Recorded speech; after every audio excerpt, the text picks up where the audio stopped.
So we're going to start first as the Board of Canvassers. So I'm Jim Shalik. I'm present at the board with staff, and I see all 6 other members of the board are on the virtual screen. So we have a quorum. All 7 of us are here, and we're convening a meeting on February 22nd, 2021. It's about 2:30. I'm at the Board of Elections. The rest are attending virtually. And we're convening as a Board of Canvassers. And Margaret, would you tell us... Jim, can I quickly ask that we put everyone on mute? Sure. Unless they're actually going to speak. I hear some... You can hear the pages turning. You can make an announcement? Oh, I thought... Everyone can please mute your microphone until you are ready to speak. That'll be helpful with the distraction of the noise. I hear some pages turning. Okay. Thank you. Okay, so Margaret, can you tell us why we're convening as a Board of Canvassers before the elections meeting? Yes, the Board of Canvassers needs to meet to reject the too late vote-by-mail ballots that were received by the Board of Elections. There's 114 of them. They are predominantly overseas ballots.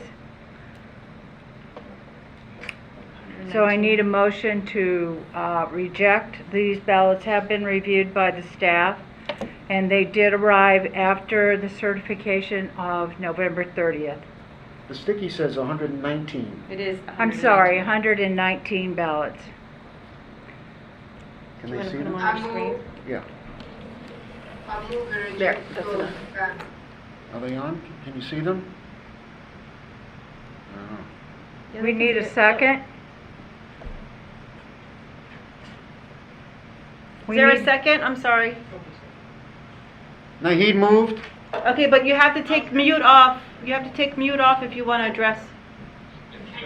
Okay, there you go. So Nahid second. Who was the Can they first? see them? Yeah, it's on. So Oh, now you put second. who's Nahid moved, Nahid moved and who and seconded? Diane seconded. Second. Okay. Is there any discussion? Can I just ask how late they were? They've been coming in, the ballots have been coming in since around December 4th through this morning, I guess, or Friday. Did he act on some of these last time as well? David, I Are did, these only ballots that came within the last month since we last met? these are the only ballots that have come since December 4th, that is correct. Are they Since we met. I have a different question. I thought we met in late January. Did we have the ballots that we rejected in late January, and are these just from late January until now? Or are these from December? These ballots are going back to December 4th. These ballots were not presented in January. Okay, thank you. And I'm just curious, I'm new to this. Are they military? When you say overseas, is it a mix? It's a mixture. It's just a mixture of everything.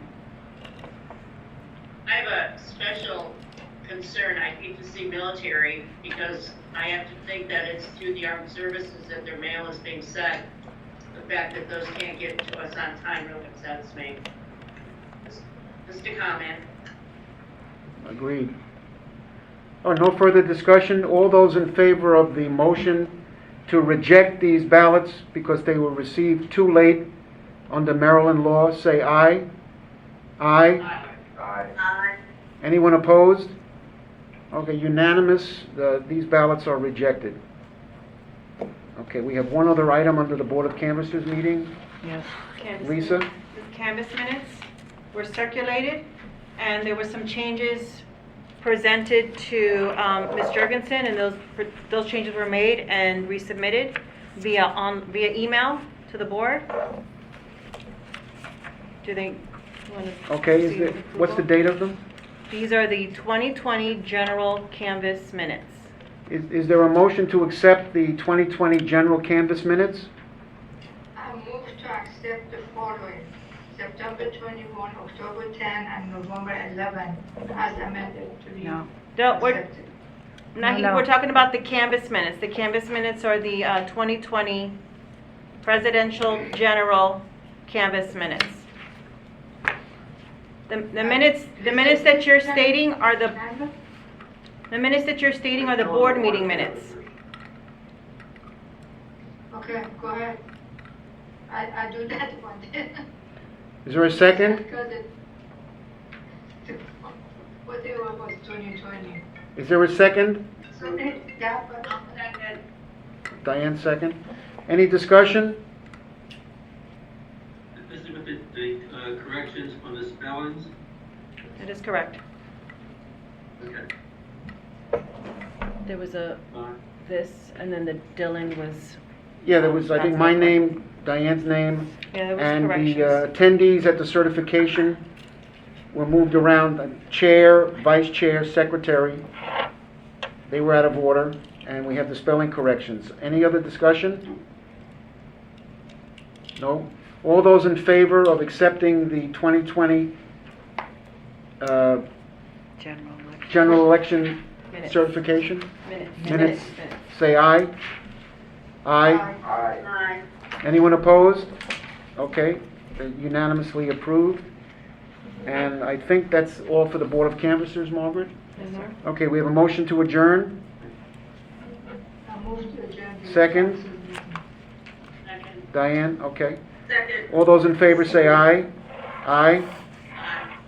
Okay, we've adjourned the Board of Canvassers. Now we're going to go into our February 22nd, 2021 Board of Elections meeting. It's about almost 20 to 3. I'm at the Board of Elections. The rest of you are attending virtually. We have a quorum. All And 7 of us Kevin's are here. present. Board attorney's on. Yeah, Kevin's on his way. Kevin's not here yet. He's No, driving. on. Is he? He's on. Everyone is here. Oh, Kevin's on. Kevin, how's your drive? You muted, Kevin. Muted. Yeah, Kevin's driving back from the Eastern Shore, hopefully. Yeah, Jim, I was running late, so I went to my house, so. Oh, I'm okay. here. Safe and sound, right? Good. So everybody's here, including council? Okay.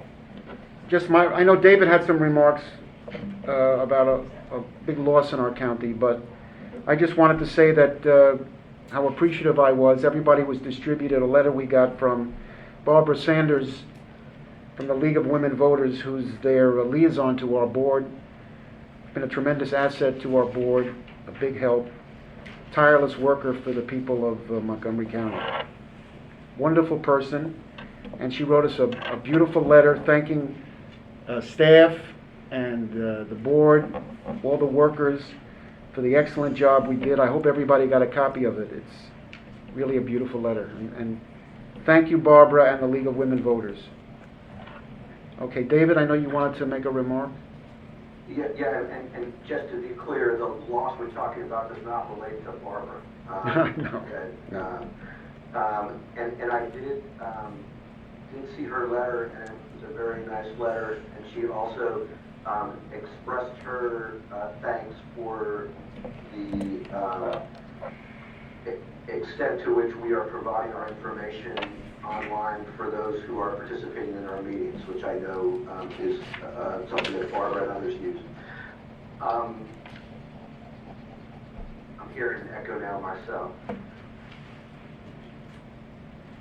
In any event, what I was going to comment on is that last week the county lost a veteran legislator from the Maryland House of Delegates. Hank Keller passed away last Wednesday. He was a delegate from the team for 24 years. And I've actually known him ever since he was the president of the Montgomery County Education Association when I was the student member of the school board more than 40 years ago.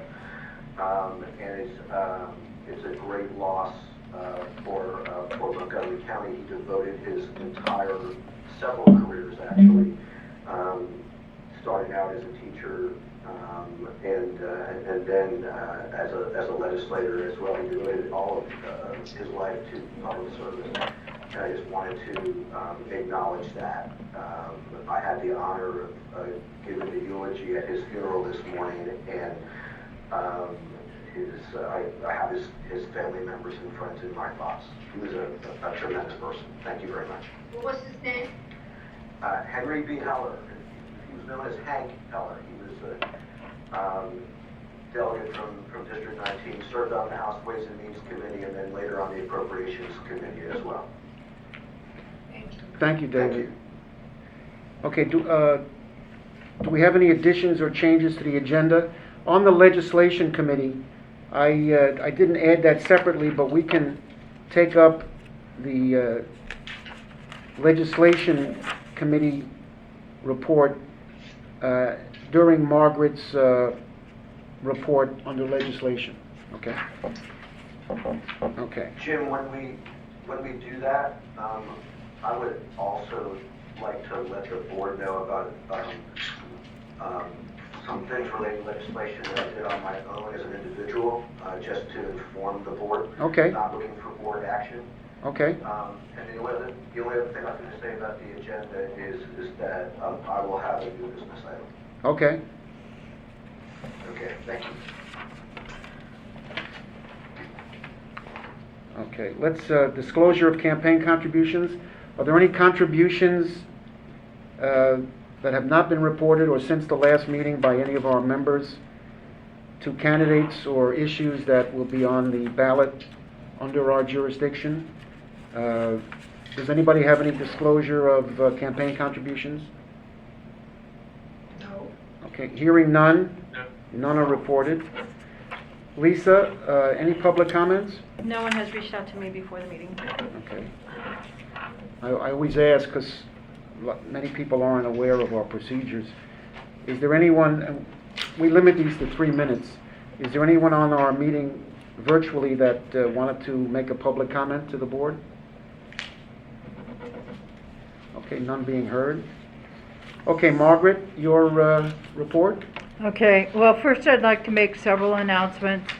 Number one is the county council will be recognizing the Board of Elections for the conduct of the election tomorrow at 9 a.m. and it can be viewed on the county council website. Boris did send the monthly statistics at the beginning of the month. I also sent a link with regards to the election assistance report for the 2020 election. We were also informed that the census redistricting data is now not going to become available until September 30 of 2021. And then finally, just a reminder that the State Ethics Commission, you need to file your annual financial disclosure by April 30 of 2021. So those are just a few announcements. With regards to the first item, personnel, we are continuing to use IT and, we're continuing to use temporaries in the IT section. They are conducting the post-election maintenance of the equipment as well as conducting the state inventory. B is budget. Kara sent a spreadsheet 10 days ago of the current budget. And do you have any questions of Kara?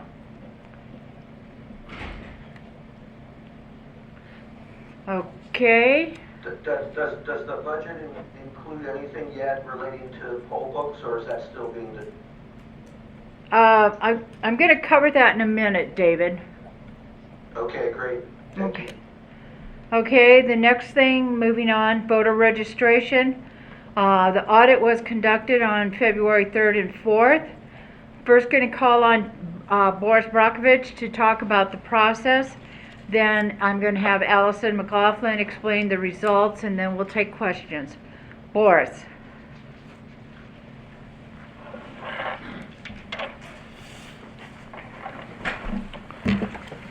Good afternoon. As Margaret said, the manual audit was done on 3rd and 4th. The State Board of Elections provided the instructions. They also provided us with a video demonstration how to do the audit. The fact is that we have staff who did the audit before. We also ran a practice So once we started the audit, the audit process went pretty smoothly. The manual audit included ballots from early voting, election day, mail-in ballots, and provisional ballots. A total of 10,421 ballots were subject of the manual audit this time around. We had 6 teams who were six teams who conducted manual audit. Teams were separating. Okay, all the ballots were separated in batches of 25. Each team would take 10 ballots at a time and divide them per presidential race candidates who won certain ballot. And recording would be made. Once they finished with the first 10, they would move to another 10, then the last 5. In any instance where the team members could not agree, it was to the director Margaret and Alison to decide which way the count should go. As I said, we had a pretty smooth process. We finished in 2 days. It took us 2 days because of the sheer volume of ballots that were subject of the audit. We had 1,621 for the early voting from Borough Park. We had 620 for election day from J. Lawton, 6,100 for mail-in ballots, and 2,079 for provisional ballots. Okay. Allison, do you want to talk about the result? Sorry. Allison, you're muted. Allison, unmute. Thank you. Sorry about that. Multitasking, trying to stare at my screen while muted and got it. Just to reiterate, or that echo is distracting. Where Morris was just talking about counting 10,000 ballots. I've heard of so many different things as the audit. In this case, we audited the component of the comprehensive audit that we're doing in February is this annual hand tally of over 10,000 ballots, which we're comparing to the results in these 3 categories. And as you can see on your screen, ballots from election day, a subset of the mail-in ballots that we scanned here in the office, and a subset of the provisional ballots scanned here in the office that were all hand tallied in the batches of 25 as Chris described. And of course, your goal here is that you want to reach an outcome that is exactly what we scanned. Unfortunately, though, sometimes you do find something because there are human errors in the process. And in this case, we were off by 1. And we double-checked it, we triple-checked it, we continued to be off by 1 in the mail-in ballots. And when we investigated it, we were able to determine, because we're off, as you can see on your screen, by 1 in the write-in candidates, we had 1 less ballot in the contest with the write-in vote, physically, that was manually tabulating, than we had scanned after election day. And that was a write-in vote, and sure enough, we went through them. We clearly only had 19 ballots there with a write-in candidate. We were able to identify which ballot it was that had in fact been scanned twice during our tabulation of the results. And we researched this. We identified that as the ballots are going through the canvass process, as you're all aware, we have a number of different cross-checks so that we can find something like this if there is a discrepancy. And we have ballots that when it was hand counted, it had been identified to have 101 ballots. And when we look at it, there were clearly 100 ballots in that batch. But it was clear that what must have happened was that when the staff is feeding these ballots through the scanner, sometimes the ballot will kick out either because it has an overvote or it has a piece that is hard for the scanner to read, or the write-in candidates will kick out. And so what we believe happened is that this batch of 100 ballots was fed through, that write-in candidate ballot kicked out, but our handwritten tally said that there were 101 ballots. And so clearly what must have happened here is that that ballot was then scanned again because we believed that that ballot was only 100 ballots and it needed to be 101. So the error was in the hand count on the front end, which was then compounded by relying on that and making sure that we matched our tally. So we were off by one. That's a discrepancy of, as you can see kind of at the bottom of my screen, 0.000095%, which is well within the margin for the audit, but unfortunately we did in fact find something here. Questions? So, any questions? Alan, please unmute yourself.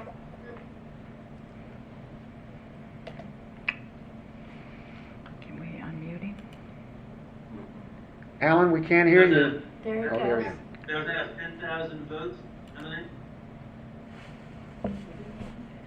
10,421. Allison, you have to unmute yourself. 10,400, okay, okay.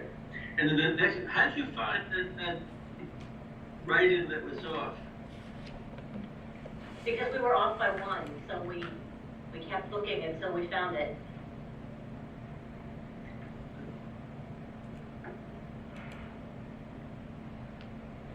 Any further questions? Okay. All right. Legislation, Allison McLaughlin. I did send to the board a copy of the State Board of Elections website, which included their presentation to the Ways and Means Committee. And Allison, do you want to take over here with the Legislative Committee? Well, first, let me jump in, Allison. Alan, let me just jump in. Before you begin, I want to thank Diane and Alan for their tireless work. I know that they were doing this for days, and I know you've been very helpful in coordinating reports and research. So thank the three of you. I know you put a lot of effort into it, and it's very, very instructive. You know, my goal and view with the legislation was for us to review legislation this year as an informational component rather than items to be debated and voted on. I don't see that furthering anything that benefits our board. But thank the three of you very much. You're very helpful and very instructive and informational. Sorry, Allison.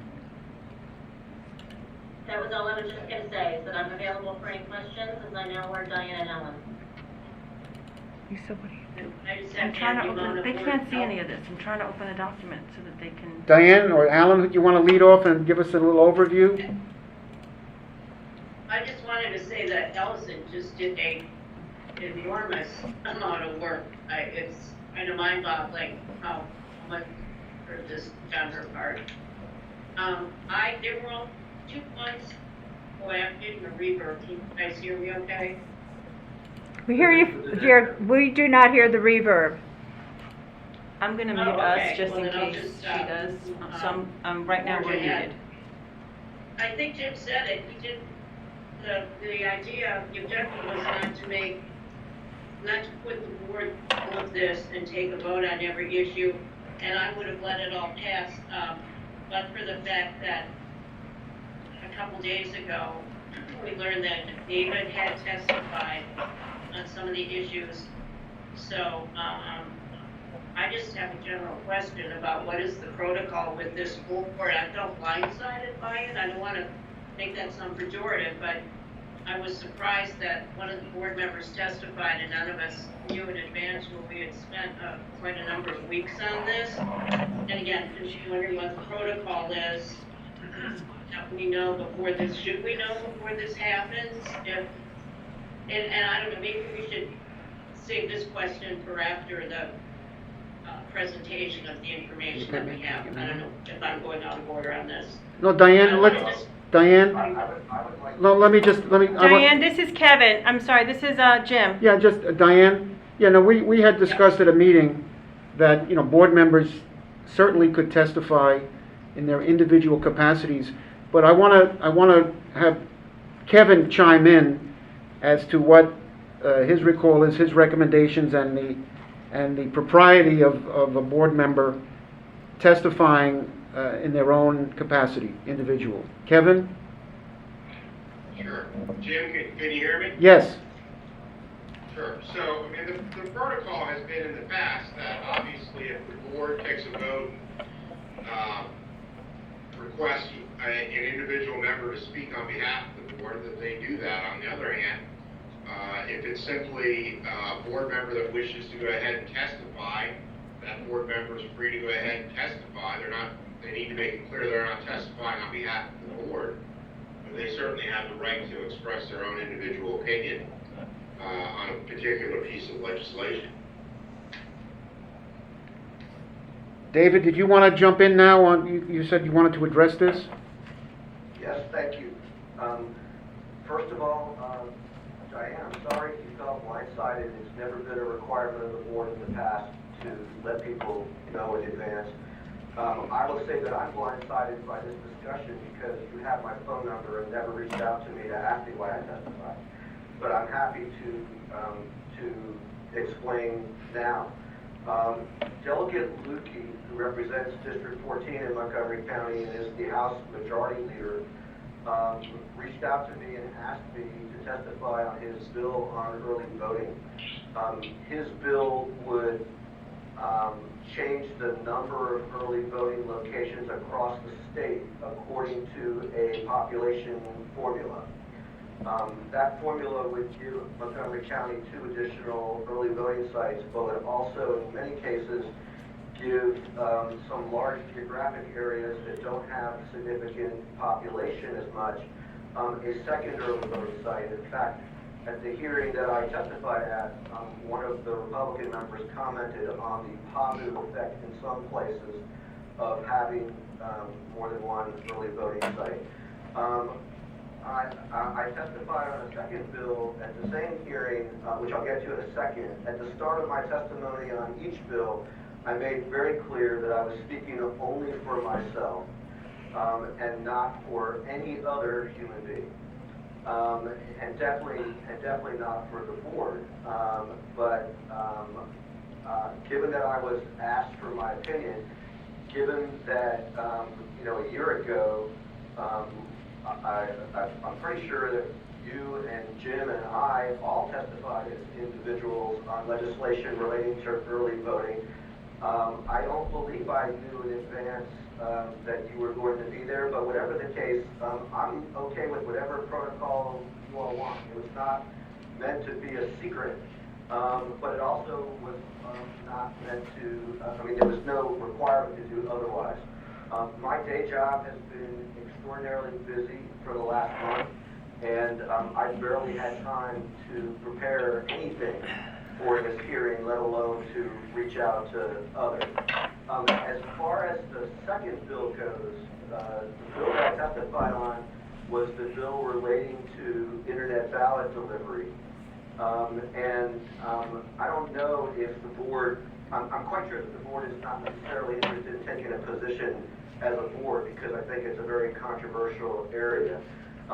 What I said on this occasion was not terribly different from things that all of you heard me say before.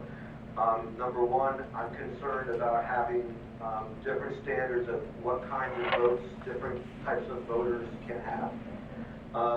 Number two, we have to have an easy system for getting ballots to voters who either don't know that they received their ballot or didn't receive their ballot. And you may recall that there were a number of voters, especially in the primary election, who did not receive their ballot. And internet delivery and fax delivery are both among the methods that we use in that circumstance. And lastly, maybe it's not lastly, my assessment, and perhaps others have had a similar assessment, is that the U.S. Mail Service, if anything, is less reliable today than it was in November. It wasn't doing so well in November. I've been getting, to the extent that I get any bills by U.S. mail these days, I'm getting them after the due date. And so if you send people a ballot by mail, you are still relying on U.S. mail to get the ballot to them on time, not even dealing with how they get it back. So I think it's a very difficult time to decide to take away one of the tools we have to get ballots to voters without using the U.S. mail. All that being said, I did testify strictly as an individual, even though I testified twice in the same afternoon. I think there might have been one bill in between the two. Both times I started my comments by saying that I was speaking only for myself. And if the board should decide that we want to have some kind of protocol in the future, I'm open to discussing that. Thank you. I just want to say thank you and to reiterate that my comments were not meant to be throw a pejorative cast on it.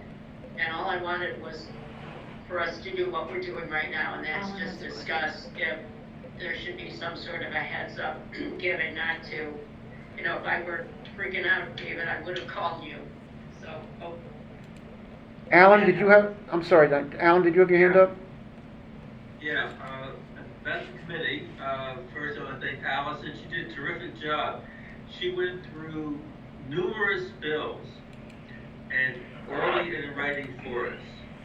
And she told us in a lot of cases what Mayo's position was, or what Mako's position was on different bills, and how the bills would affect our staff. And my view going into this was, could we identify any what I call low-hanging fruit? Could we identify any bills we can all get behind? And I went through it, and I think there's one bill.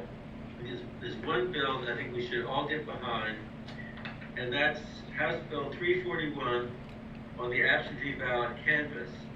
This bill would provide that you could begin opening absentee ballots up to 14 days before Election Day. Now, in the report, I took a position in favor of House Bill 760. I changed my mind. I think that House Bill 341 is a better bill. Let me tell you about my thinking here. As you know, the statute provides that you can't open the ballots until, I think it's 2 days afterwards, and then the regulation is 1 day. Kevin knows which one is which. The point is that no earlier than a day or two after the election, right, Kevin? Right, the Thursday, 10 o'clock, the Thursday after the election. Okay, that is just plainly untenable, especially when voting by mail is so popular. As you recall, the governor last year decided in his executive order on the election to provide that local boards could start counting, I think it was 30 days before. And then later on, the state board, for the general, decided, well, you could start opening as early as October 1st. We opted for October 6th. I have no question we need to have a legislative fix so that, especially in big counties like ours, where we get a lot of votes by mail, we have the opportunity to start opening up envelopes, curing them, deciding which ballots are incorrect or need to have an oath signed and those kinds of things well in advance so that we can start the scanning early.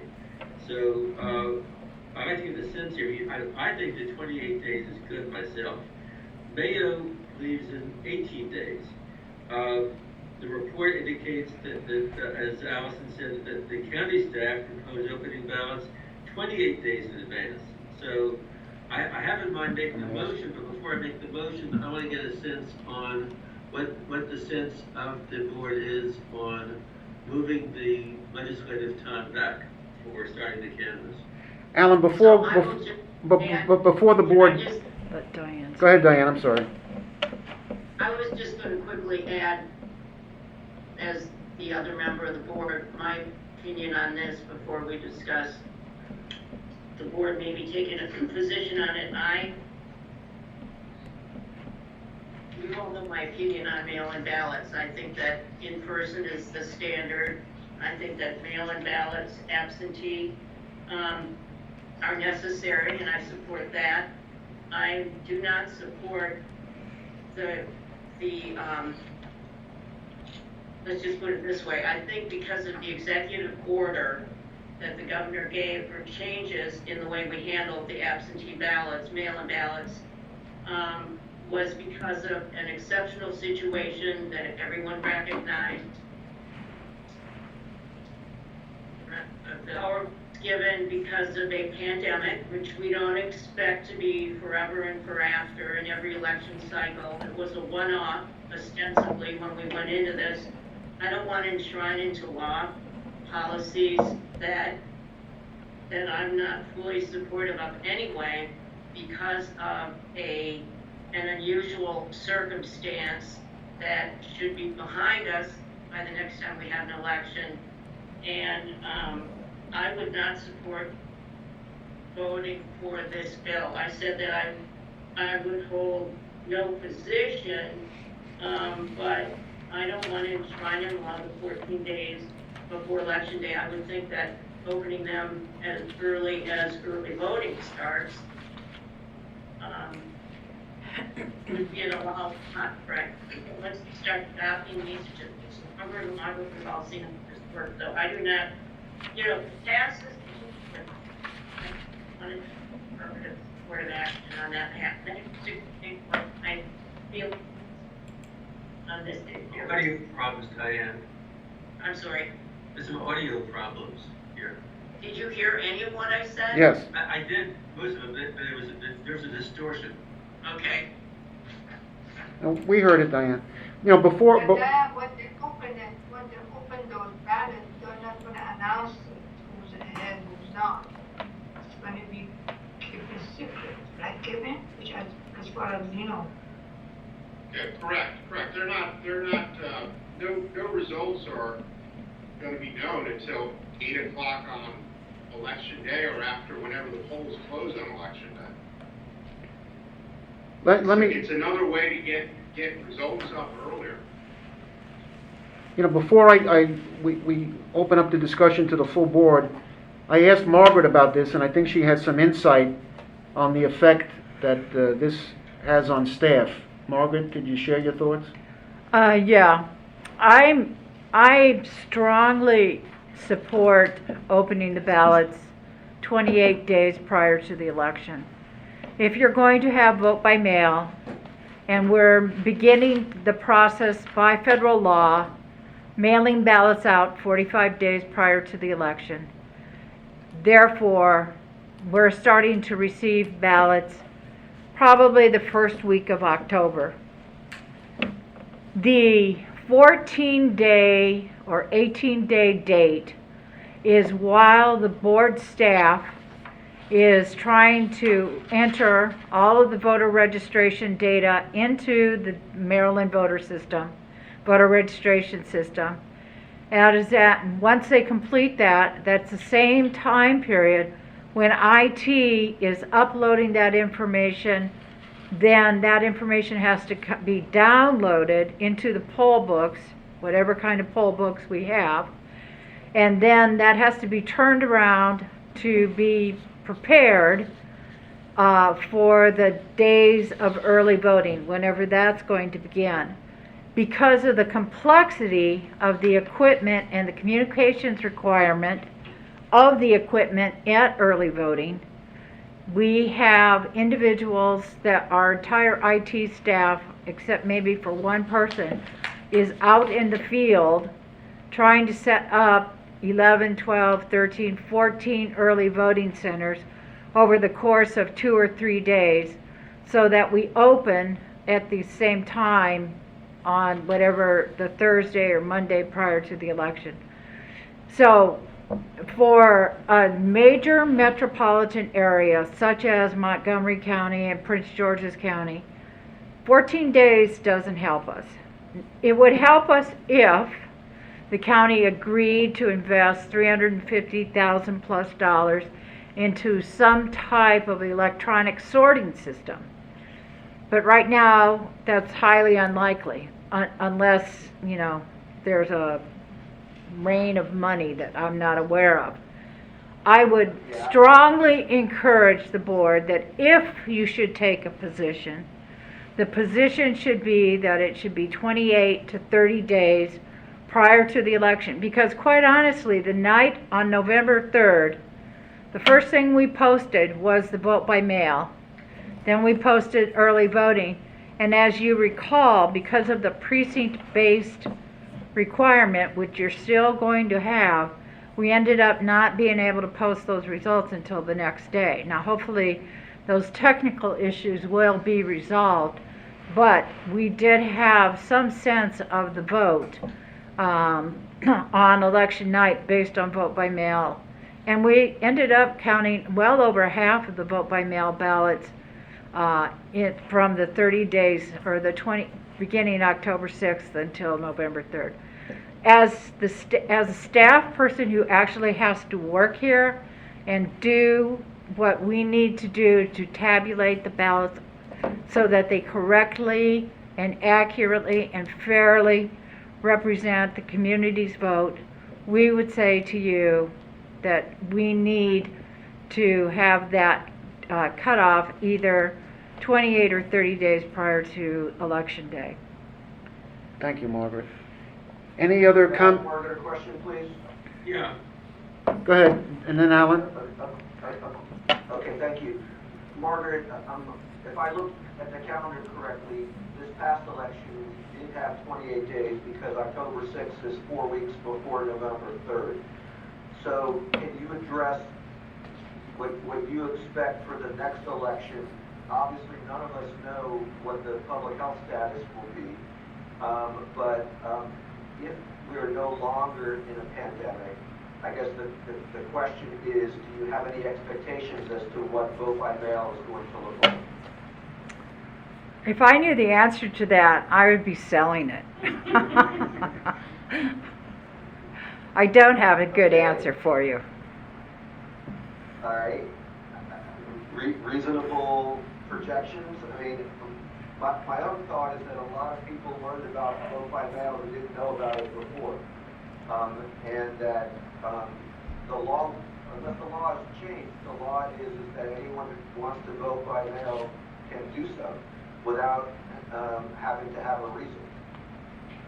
So You are correct, and I will also say that looking at the calendar as it currently exists for 2022, we're conducting an election 1 week prior to the 4th of July weekend, and historically we have a lot of people that go on vacation those 2 weeks surrounding the 4th of July. So it would be a reasonable estimate or speculation that you're going to see a higher number of people voting by mail, because after this pandemic, everybody is ready to go somewhere outside of their house. I mean, if you look at history, after the Spanish flu, we had the Roaring 20s. So, I mean, I'm not saying everybody's going to go out there and do the Charleston, but I am saying people are going to go out. Alan? yeah, let me address something that Diane said as far as releasing the results earlier. House Bill 341 is a felony. Felony for coming to imprisonment of not more than 2 years if someone releases the partial complete tabulation absentee ballots any earlier than 1 hour after the closing of the poll. You can't release Mr. after the polls close, usually not at the clock, and you do it, you make a felony. So that was something you should know.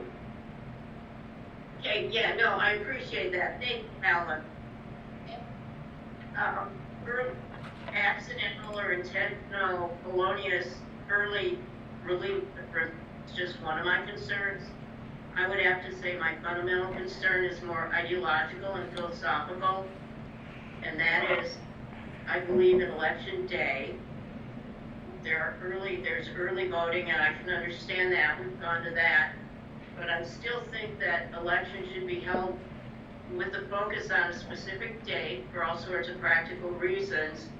And I just don't like the idea of pulling the calendar farther and farther on either side and having people vote 2 months ahead of time, just from a candidate's perspective, from an informational perspective.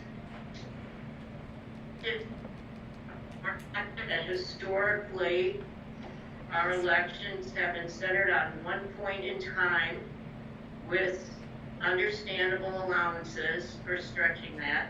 And I just cannot sanction anything going beyond 14 days, philosophically, principally, and I think just for the accuracy of a vote and the information that voters need to make a well thought out and informed decision. I don't want to encourage the public to start voting a month and a half ahead and pushing. I think this will push more people possibly toward mail-in or absentee ballots, so I want to get my vote in first. I'm not going to change my opinion on that. Anyway, thank you. One person's opinion. Anyone else that'd like to comment? I think David wants to address. No. David, did you have something? Yes, I do. Thank you. I was just going to comment on what Diane just said, and I guess it's that I don't think that the bill that we're talking about would change anything about when people vote.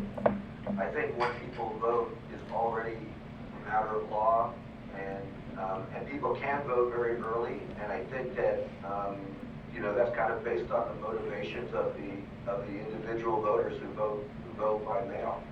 I think the question is how we are going to respond to a situation where you may have a lot of people voting by mail. Because in the next election, it's entirely possible. Margaret's point about vacations was a really good one. I mean, basically, we're talking about starting our vote count after Memorial Day, and then essentially doing that in the month of June as the ballots come in. And that does not cause the ballots to come in. That just causes the ballots not to sit and wait until after the election in order to be processed.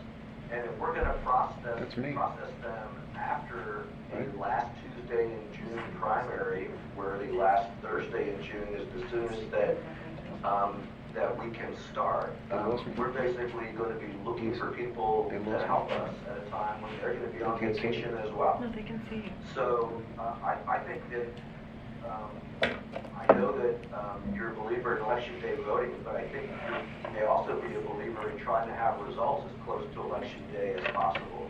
And I think that the main purpose behind legislation like this is to have the results as soon after, either on election day or after election day, as possible. Thanks, David. Yeah, see, this is the situation I wanted to avoid. I'm sorry, Alan, did you say you want some? I wanted to Well, I'll just defer to the chair in terms of, I think it's valuable for the board to be through these issues. I also know, we're also talking through, granted with the same discussion that we did have in the committee. The committee was not able to come to a recommendation to the full board. So, I certainly, defer to the full board in terms of the action that you want to take. You do have a 5-page memo that lays out the other bills that we talked through, none of which we were able to come to a recommendation to the full board on either. Yeah, I mean, this is the situation I wanted to avoid. A bill that is not unanimous. I don't think it serves us or anybody who receives our recommendation that it's not unanimous. I think it opens up more a lack of clarity than anything. I mean, is there a compromise that we can take a position that we urge early opening of these ballots, but not go to the amount of days? Or is that something that really has no effect? Obviously, we have a dispute as to the number of days before ballots can be opened, but I think we're all agreeing that opening them early is beneficial. But we don't have unanimity on the amount of days, you know. It also sounds like we don't just have a philosophical dispute about the number of days. We had some practical issues for our staff about the number of days. Correct. Relating to how it interacts with early voting, voter registration, et cetera. Yep. But am I right in Go ahead, Diane, I'm sorry. thinking, yeah, am I right in thinking maybe an answer to your question, Jim? The only issue to address here is the bill, which recommends 14 days. So talking about 28 and everything else is pretty irrelevant. Is talking about anything else rather irrelevant because we're not talking about taking a policy position on amending the bill? I mean, isn't the question just to support this bill with 14 days? Yeah, my view Just to is, clarify things. yeah, my view hasn't changed. I mean, I wouldn't like to see us send up a recommendation of a non-unanimous vote. I don't think it serves any purpose. But Alan, I'm sorry. Did you want to say something, Al?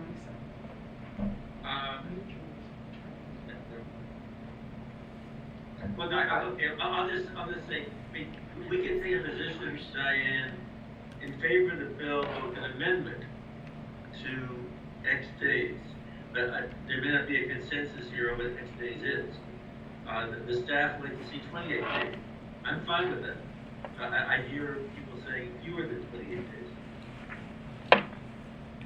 My understanding is that they, on a regular basis, makes recommendations for changes to bills. How about 21 days, the middle? 21 days is the same day as 21 the days. deadline. Nothing? 21 days is the same I deadline gotta for voter say, registration. Margaret tells me that 21 days is the same day of voter registration. Deadline. That's not coming through. So 21 days were not work? Well, No. Margaret says, Margaret, you want? 21 days Wait a prior minute, to wait a the minute. election. Say again. 21 days prior to the election is the deadline to register to vote. This is the beginning of the peak of the work that the Board of Elections staff is starting to accomplish simultaneously with preparing the voting equipment, the poll books, the supplies, transportation, and early voting. So 21 days is not a good date. Again, I would suggest, and I've said this with Mayo, 28 days is a reasonable date for a jurisdiction the size of Montgomery County or Prince George's County or Baltimore County. Jim, I have a motion. Al? I move that the board supports House Bill 341, an amendment to provide for opening the ballots 28 days before election day. I'll second that.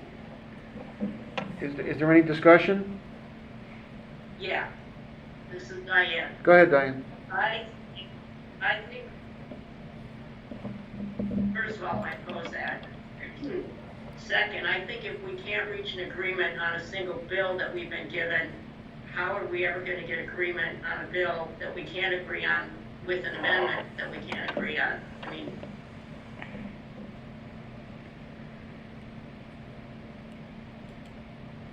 so I just say we take a pass on the bill. If I like Jim's notion, which is kind of what we were operating on during these many, many weeks in the legislative committee, the objective, if we can't get a unanimous vote, we're going to take a pass on it. Allison, what's Mayo's view? I'm sorry, Diane. What's Mayo's view? I'm sorry, Diane. Well, Montgomery County, can certainly weigh in to the extent that you, as a board, choose to. The lines are sort of drawn on this one. Montgomery County staff did weigh in. We did make the argument that Margaret is making about the benefit to us administratively for being allowed to open these ballots as early as possible. That was not the prevailing view within Mayo. There were others of our peers who wanted to wait until after the voter registration deadline. And so within Mayo, a policy position was taken in favor of 18 days, which was the compromise that was struck there. That is Mayo's view. That is what Mayo testified on. That is the amendment that Mayo is currently seeking to the 14-day bill. And that's already been testified on. That's kind of in the rearview mirror for Mayo at this point. So I'm not honestly sure what additional benefit there is to Montgomery County weighing in with another date. Diane, I'm sorry, I think I interrupted you when I went to Allison. Diane, I'm sorry, want to continue? No, that's fine, thank you. No, I think I wrapped it up. I like your objective. We were operating these many weeks and many, many hours, and certainly Allison, many more hours than we put in. If we weren't going to come to a unanimous vote, we were not going to take a position, and that's where we are on this. So that's the point in time at which we've reached. And now we then multiply the discussion by talking about amending something that we haven't agreed to take unanimous position on. I mean, this feels like we've chewed up a lot of time for no purpose. And I'm not to denigrate anybody's opinions on it, and it is valuable that we've all been able to say something. But I just think if we can't meet our original objective and add our key to that, I don't see the purpose. Jackie, Jim, I guess Jackie wanted to talk. Jackie, I see your hand up. Yes, I would like to agree with you that we do not take a position on this. And then later, if it passes and after 14 days, later we can take a position to do something to amend it. Would Naheed have something before David? Naheed, did you want to say something? Jackie's idea is a good idea. Just wait and then see what's happening and then waiting. I don't have a problem with the 14 days or 28 days as far as not doing that announcing it, so that's possible. No problem. David? So, I think that if we had a full-time legislature 12 months a year, and if we thought that they were going to act on this, 6 months from now, we might have time to let them enact their 14 days and go back to them to change it. But I think as a practical matter, if they enact 14 days this year, there will not be time to change anything for the next election, and we will be faced with a very difficult task. Even at 18 days, we're talking about, as I understand it, 18 days would be in between the voter registration deadline and the start of early voting. So it would be an additional task during a very busy one-week period. And I do want to speak to the idea that we should only take positions on things when we are unanimous, which of course, it's a pretty rare circumstance for us to be unanimous. It's nice when we are. There is no legal requirement. There is no bylaws requirement. There is no requirement of any kind that we be unanimous in order to take a position. I have agreed with the concept that we not waste our time with lots of discussions that are political in nature, that we know that the vote is going to be 3-2, and that our views would not be making a difference. I don't think this bill is in that category.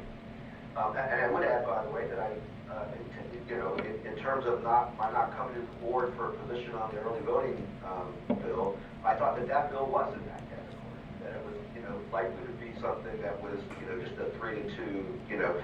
This is a good government bill, and this is also a bill that affects money in ways that it doesn't affect other parts of the state. And we have many more ballots. We have many more duplications that we have to do. We have, and we're not voting on whether the current laws, whether we agree with the current laws or not about the absentee vote or mail-in ballots, whatever you want to call it.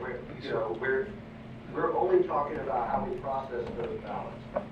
I think we have a very practical problem with a practical solution. I think that our staff has told us that this would be beneficial to them. I hope that we will support our staff in doing this. I don't think this is a partisan issue. I agree that if we were to talk about changing how mail-in balloting works, changing how early voting works, you know, those might be considered in the partisan category. This is about how and when we process our ballots. And I think it's fair game for our board, and I don't think that we're ever required to have a unanimous view. And I say that, by the way, knowing that there have been times when I have been by myself on issues, and the rest of the board feels a certain way. And if I get outvoted 4-1 on something, then the vote is 4-1. So anyway, thank you. Okay, any other comments? Oh, so, the question, Allison, the question is, you want to frame the question in terms of this particular language? There's a motion on the floor already? No. Yes. Yes, there is. And there's a second? Yes, David. Okay, so, and this is the, Okay. this is the one to support the 14-day, 18 days. Jim, I have a question. 14 or 18? I thought it was 14. David, what David said, isn't there a Amended legislative to session 28 days. before the next election? I think the bill is 14. 341. The bill's Yes, 14, but it's amended to 28 according to That's the, all I want to know, that's all I want to know, thank you. The original balance was 14. This is supported to amend it to 28. Which is that in order for the legislature next year to make changes that apply to the election next year, they would have to pass by a supermajority, and we would be asking our staff to make changes potentially to a June election in April, which I think would be extraordinarily challenging. So I think that as a practical matter, yes, it is true that the legislature meets next year, but as a practical matter, the last opportunity to make changes that affect next year's election is very likely to be this year. Lisa, can Between you now and repeat the April. motion? Lisa's going to read the motion, if she can. I'm going to repeat the motion. In essence, the motion was made by Alan to support Bill 341 with the amendment of 28 days. In essence, that was it. Before election. Yeah. Yes, before election. So the motion is to support the bill with an amendment that it be 28 days, not 14, is that Correct, correct? from 14 days to 28 days. Okay, is there any further discussion? Okay, well, I think we should do this by roll call, and not everybody's on the screen. Yeah, let's do it by roll call, because I only see 3 members on the screen. Okay, Jim Shalik, I vote no. Naheed? I vote no for 28 days. David? Yes. Elise? Oh, I'm sorry, Diane? Yes. Wait, that was Elise. Oh, that was That was Elise. Elise. Elise, yes. Diane? Diane, no. Jackie? You can't vote. Substitutes can't. No. Oh, that's right, I'm sorry, we got, Yeah, no, I'm sorry. No, not on this vote. You don't need to vote a vote, Okay, 3-2. so it's a 3-2 no, correct? Mhm. Motion failed. May I ask a question? Sure. I guess my question is of Naheed. Naheed, you said that you felt like you were okay with 21 days. Would you support a motion for 21 days, or would you support a motion for 18? I wanted to compromise on the middle of the days. But for 2 days, what happened? Are you willing to vote for 21 days? I don't know. I don't think. Well, I'll move to support the bill with 21 days. Second? In terms of discussion, I recall Margaret, our election director, saying that that's not a good idea. Is that correct, Margaret? It's not helpful. It's not helpful. It coincides with the registration deadline? That's correct. Yes. Margaret, is that Yes, better that or is worse correct. Than the current system? Margaret, is that better or worse than current law? I'm going to suggest to you that it is my position is that it's 28 days or keep the current system. You would rather have the current system than either 21 days or 18 days? Yes, sir. Wow. I have a point here. Alan, go ahead. The current law provides, and the bill doesn't change this, a local board may not open any envelope of an absentee ballot. Okay? It doesn't require you to start on a certain day. It says you may do it. So if you choose you don't want to, let's suppose the law passed, it was 28 days. Maybe you wanted to start it on the 26th day or the 17th day. It allows the board to decide to do it. Does it require them to do it?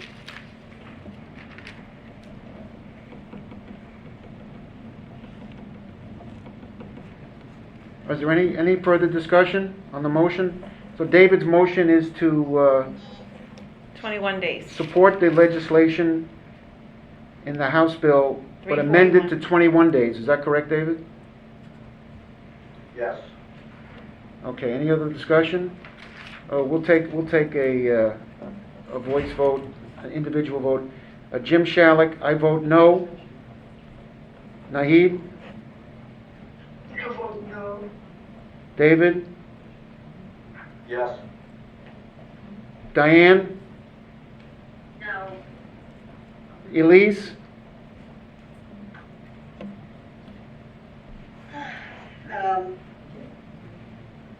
Yes.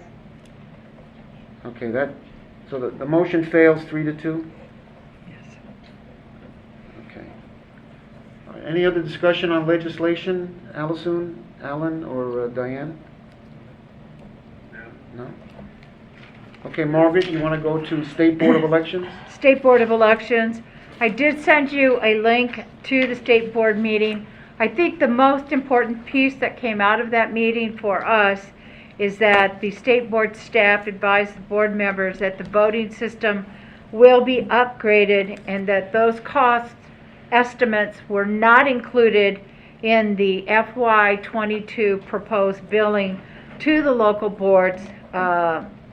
And so we're hoping that we did reach out to the State Board staff, and I did at the last Thursday's election directors meeting, I asked the State Board to provide us with that information as soon as possible so that that information could be included in our budget that goes to the county executive as he is conducting his deliberations for his budget presentation that is going to occur the first part of March. So that probably, we do not know the magnitude of these upgrades. One of the big ones is what's been discussed by this board for several years is the presentation of the candidates' names on one screen and on the ballot marking device. So as soon as we get those numbers, we will share that with the board members here. Additionally, the poll book RFP, the RFP closed on January 29th, and the proposals are under review by the state procurement and the state board staff. Our staff, Janet Ross, Jerry Corshi, are on the committee providing input. The estimated cost still is at $31 million, and the parties responsible for the payment of these costs is still a matter of debate. This is one of the issues that MACO and Mayo are lobbying the legislature on to ensure that the costs are either split 50-50 or ideally if there's some funding coming out of the federal government that is available for local governments, that the cost would be ideally picked up 100%. So that's probably the biggest information coming from the state board. That's it. Any questions of Margaret? Okay, board attorney report, Kevin? Yes, good afternoon. I just have one item.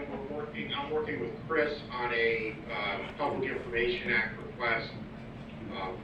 The individual has requested a copy of all the video footage from the drop boxes throughout the state, throughout Montgomery County. And we're in the process of trying to put together an estimate of what that cost would be. And quite frankly, to go ahead and sort of refine what the request is, because as you know, we had drop boxes at every high school, and if you had to go back through and comply with FERPA, which is the Family Education Rights and Privacy Act, with regard to student privacy, you would be talking about an extraordinary task in terms of time and money. Go ahead and go back and look at all that video footage to make sure that it's not in violation of purpose. So Chris and I are working to try and refine exactly what the individual is looking for.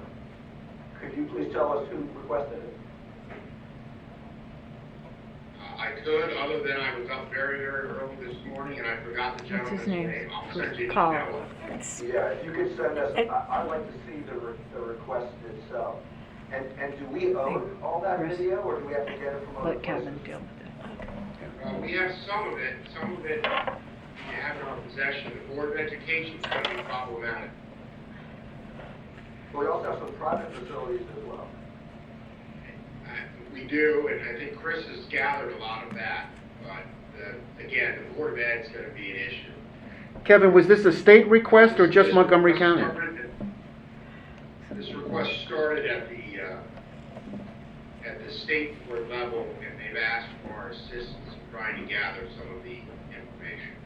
So the request is for this across the state, or the request was made to the state just for our stuff? The request was made to the state board for Montgomery County's material. Is there something unique about how we did drop boxes?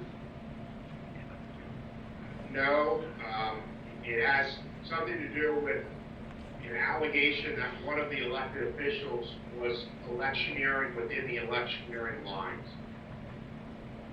You're saying that someone wants us to pull every minute of video of drop boxes in order to find someone going over the electioneering line? That's what I'm saying, and that's why I'm trying to refine what the request actually is.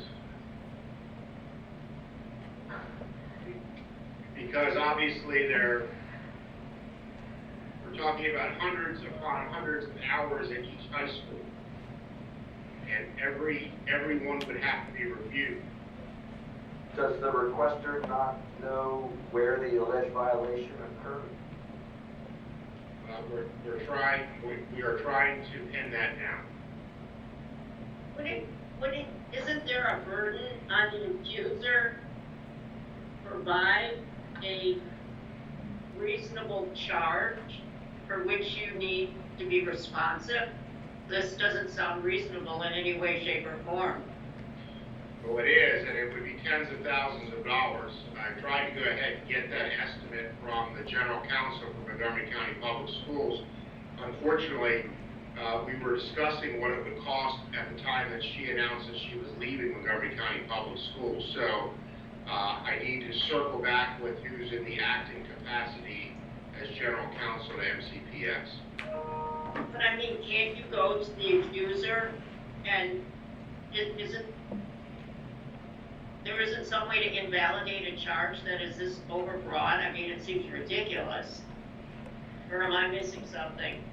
Well, under the act, they're entitled to public records as long as they're willing to pay a fee for it. But that fee would include not only just the copying of it for this, it would also include legal review to make sure that it's in compliance with federal law. You're talking about a very expensive endeavor. Right, so that, and the burden is gonna be on the accuser to pay for it. Well, not necessarily. Yes. They'd have to pay for it up front Yeah, before we would do it. okay. So is our video of drop boxes considered to be publicly available information? As long as it's been retained for whatever period, yeah, Wow. yeah. Video of drop boxes would be considered, the Public Information Act covers a variety of electronic video data, including body cam footage from police officers and things like that, yeah, that's all discoverable under the Public Information Act. I have some colleagues that have spent a lot of time watching police officer video body cams lately. Not the most exciting thing to do. Yeah, no kidding. I think it'll be really exciting compared to watching Dropbox video. So, I'll provide the board an update at the next meeting. Thanks, Kevin. Maybe, Kevin, maybe double your billable hours. Please don't. Well, you know what, I don't think I can even do it, because I having worked with Montgomery County Public Schools on some other things, I don't think they would do the review in-house. They would not allow someone else to go ahead and do it, so Thanks, Kevin. we'll see where it goes. Was that it, Kev? That's it. Thank you. Okay, Margaret, Mr. President, we have Chris Zizit, who is going to do the operation summary for the general election. I ask everyone to please hold their questions until the end of the presentation. We're gonna Chris? pull up the file in just 1 second. Where is it under again? Shared elections. There, go ahead.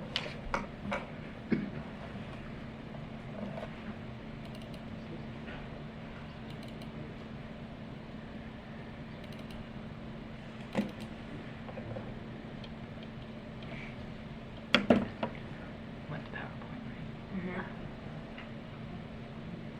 Yeah.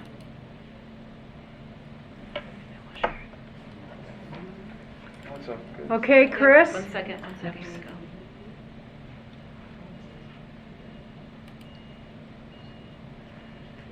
Should we turn that towards Chris?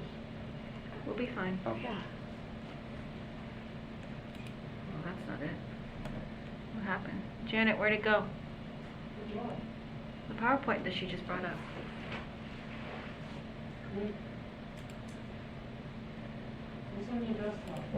Not the one. Right here. But it's not opening here. Yeah. No, watch. There it is. It was needs to just open up. here. But it's, I don't think they can see that.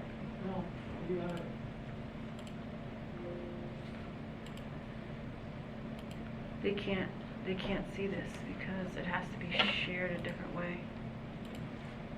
Janet, how come it can't? Close all of that other stuff out. Not the screens. One moment, please. We're getting through some technical issues. Copy and save it to your desktop.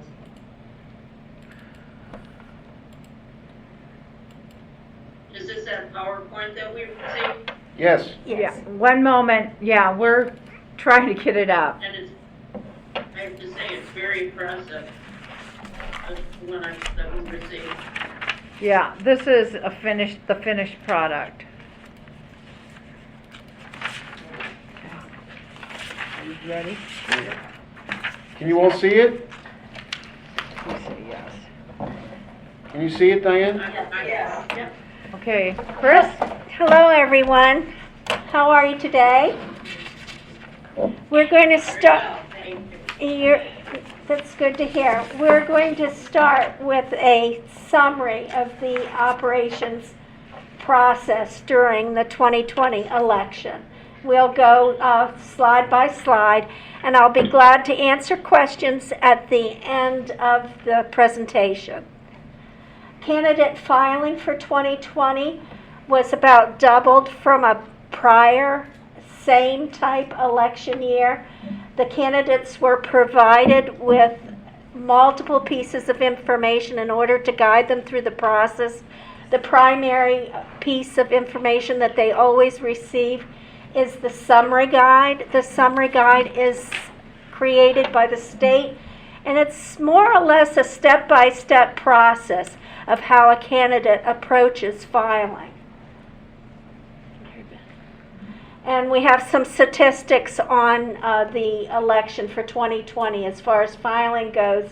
And as I said before, we had about twice as many people file for Board of Education this last election.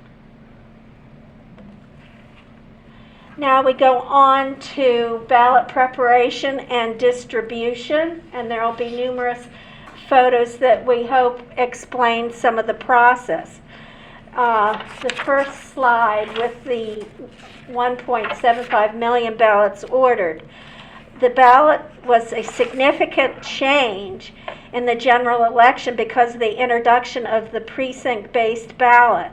There were 255 precincts, and each precinct was assigned a unique ballot style that resulted in 1.75 million ballots ordered and packed. The right-hand photo shows how ballots were packed.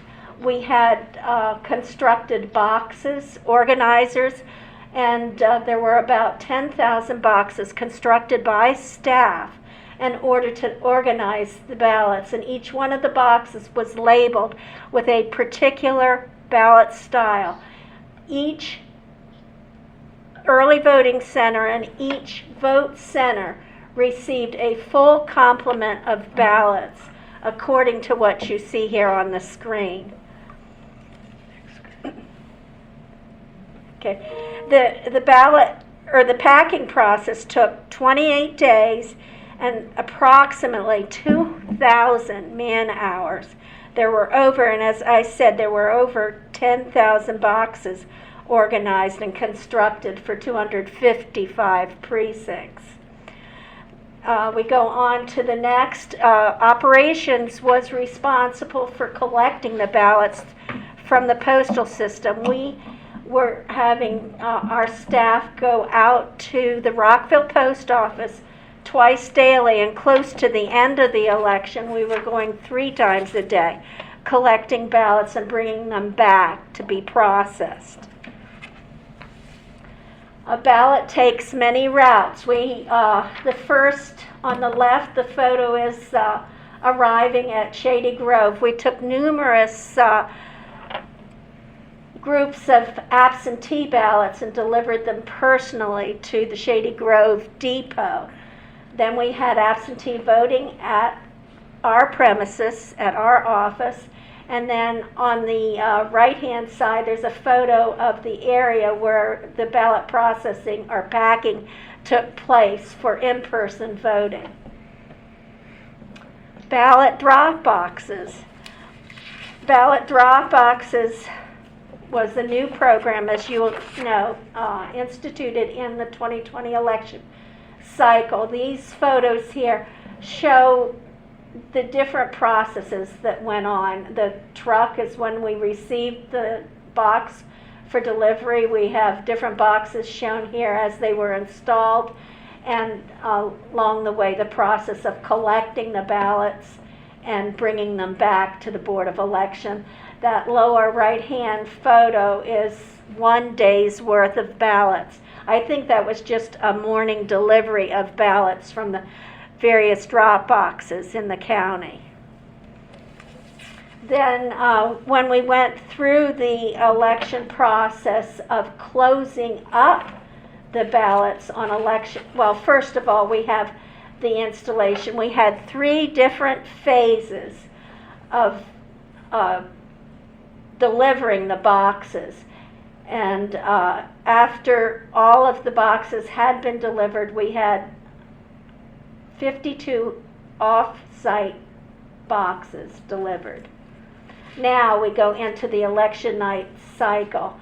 We had 52 boxes that needed to be closed at 8 p.m. So we started out by having what we called drop box attendants be out ahead of the 8 p.m. deadline to be there to monitor. They received the instructions on how to close the box. And I will mention that if there was anyone in line at 8 p.m. at the drop box, the same rules applied. Anyone in line at 8 p.m. was allowed to drop their ballot in the box before the box would be closed. This was sent to you in your advance packet. It's a list of all the ballots collected at the different locations. The number of ballots you can see was over 251,000. That included also our drop box here at the Board of Elections. And these are the different phases and the total number collected at each of the phases. The top performer in the first group was Rockville City. In the second phase, the top performer in that group was, as you can see, Walter Johnson. And then the last phase 3, Sherwood High School had a showing. Our total ballots collected at the off-site, at the 52 off-site drop boxes, was almost 229,000 ballots collected. Election judge. This is just a snapshot of election day assignments. We will, at the next board meeting, present a more comprehensive report on election judge performance and assignments. But we thought election judge recruitment is part of operations, so we thought we would put this initial snapshot in for your view. Then we go into supply management. The following information presented outlines the planning and process involved with organizing an election. Planning begins about 18 months prior to the November election of each cycle. When the packing of supplies begins, it should be noted that the packing goes through 100% verification, and then with the introduction of the 40 vote centers, PPE became a significant effort during the pandemic, and you can see by this list all of the items that we were not customarily used to packing were included in the packing process for the general election. And when we go now to polling place setup and supplies, there's a few things that I could note.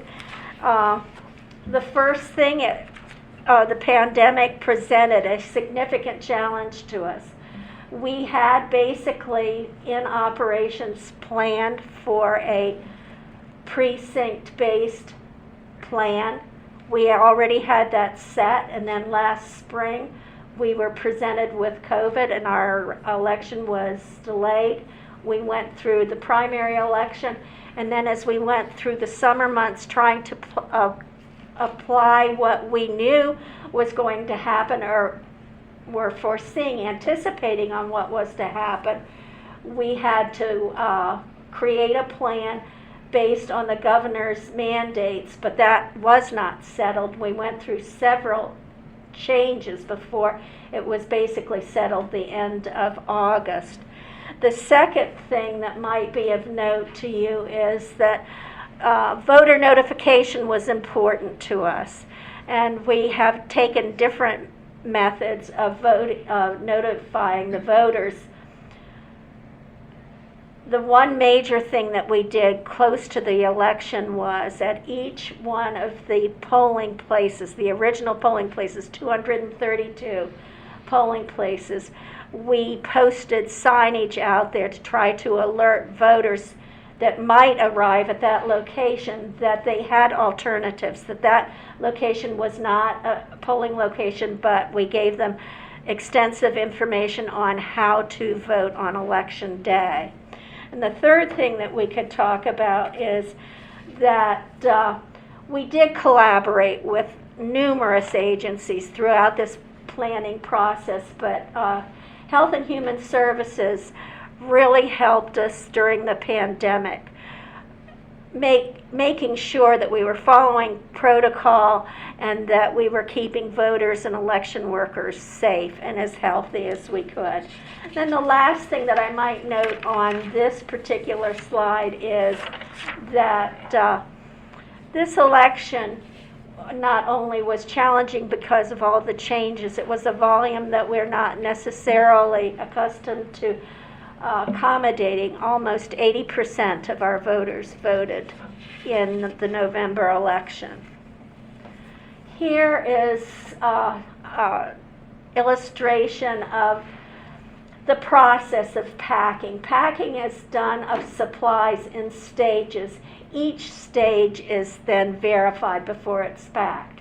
Here we're showing the different supply carts that were created, and it should be noted that 22 supply carts for early voting are only the supply carts.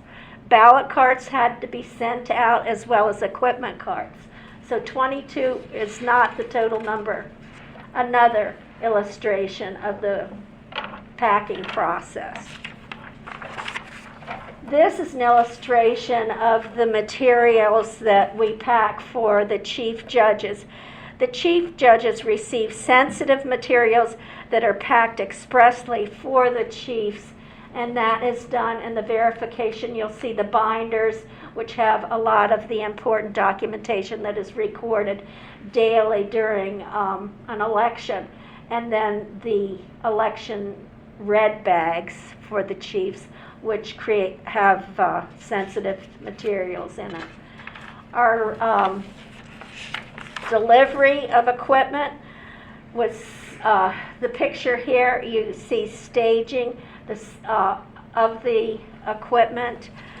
I can say that the delivery routes and the moving contractors are arranged well in advance of the election so that we have our staff has an opportunity to plan and create whatever's needed to accommodate the moving process.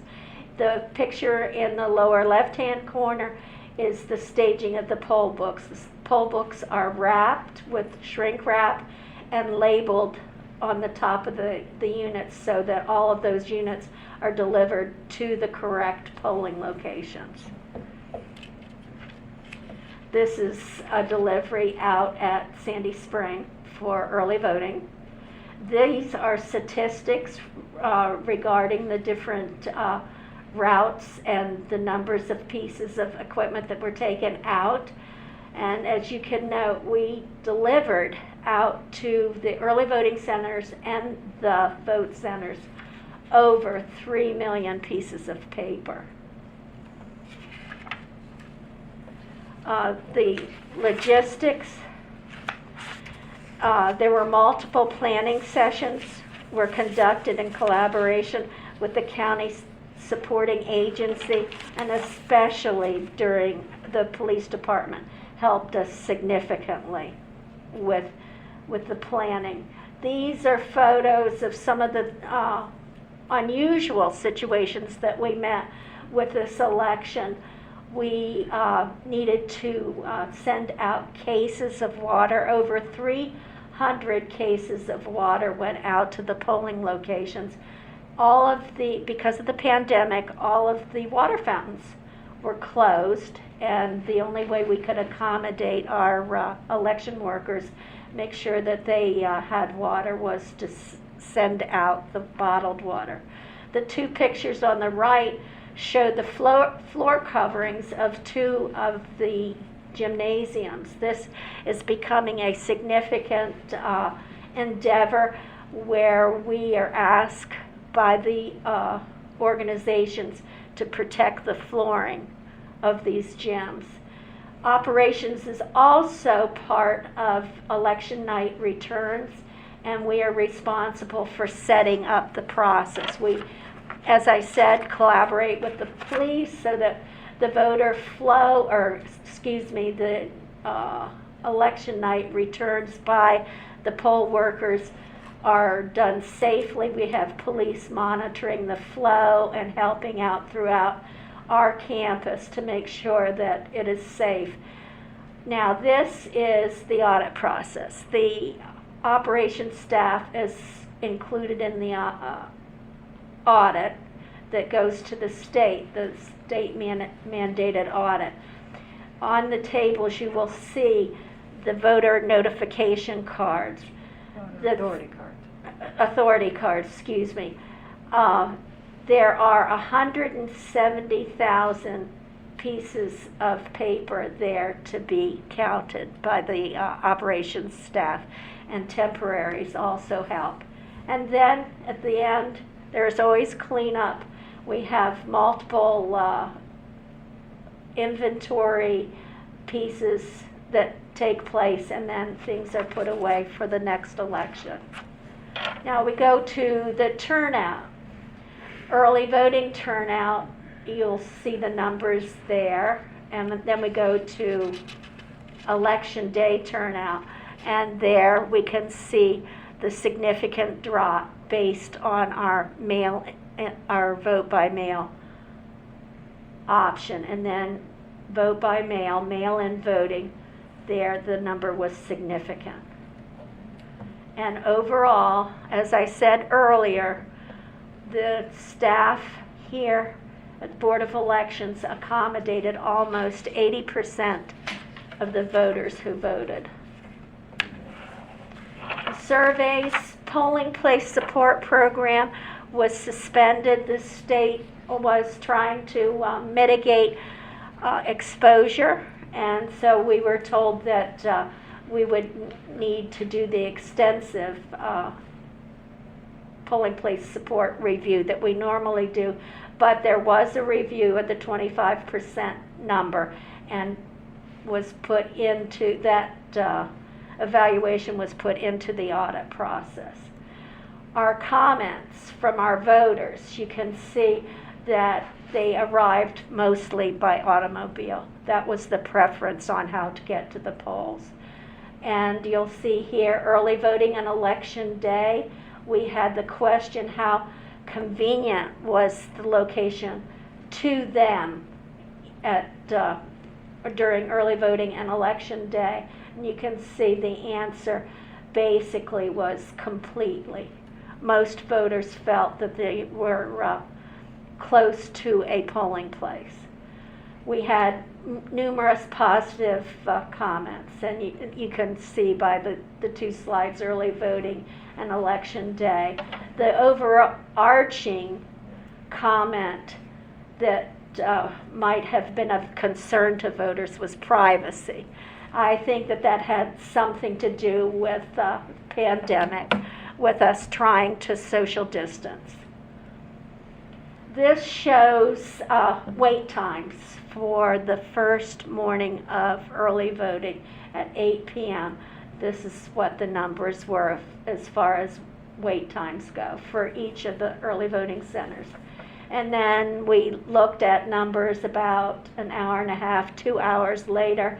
This is what was reported as wait times. You can see that after a couple hours of the first day, the average wait was about 26 minutes. And this was something that was special during this election, was the contest for the I Vote stickers. And then we can't end the presentation without saying how appreciative we were to the board and to our staff and to the agencies throughout the county. Truly, this is a group project with all of the pieces of planning and reaching out to locations and needing help with installation of drop boxes. I can't go on with all the things that we were helped with. The police department, as I said, really was looking after our safety and our security. So we extend to all of the people involved, all the stakeholders, a great thanks. And now, if you have questions, I'll be glad to answer them.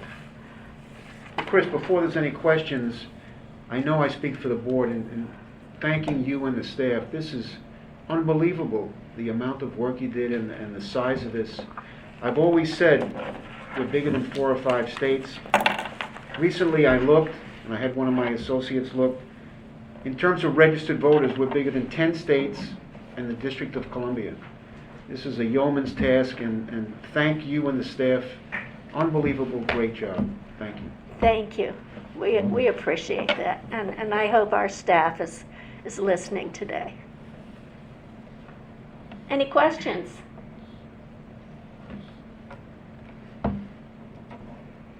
Okay. Okay. Alan has his Oh, hand Alan, up. go ahead. Alan, I didn't see you. Hello, Alan. You have to unmute yourself. Alan, unmute. Good job. Very good, great job at the election, great job with that PowerPoint. A few questions. Can you put back the slide on the wait times with that curve and explain to me what that is? That curve The first day. basically is just showing the progression, the average of. The presentation is closed right now, but that basically is showing the progression of from the highest number to the lowest. And there, in the curve, there is an average. Can I have this? Thanks. This is tremendous. Another question I got, either in this PowerPoint or someplace else, I got assigned election day voters by party.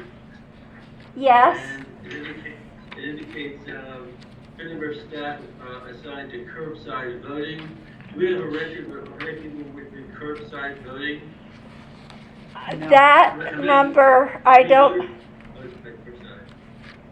that's okay. I don't believe we have an exact number.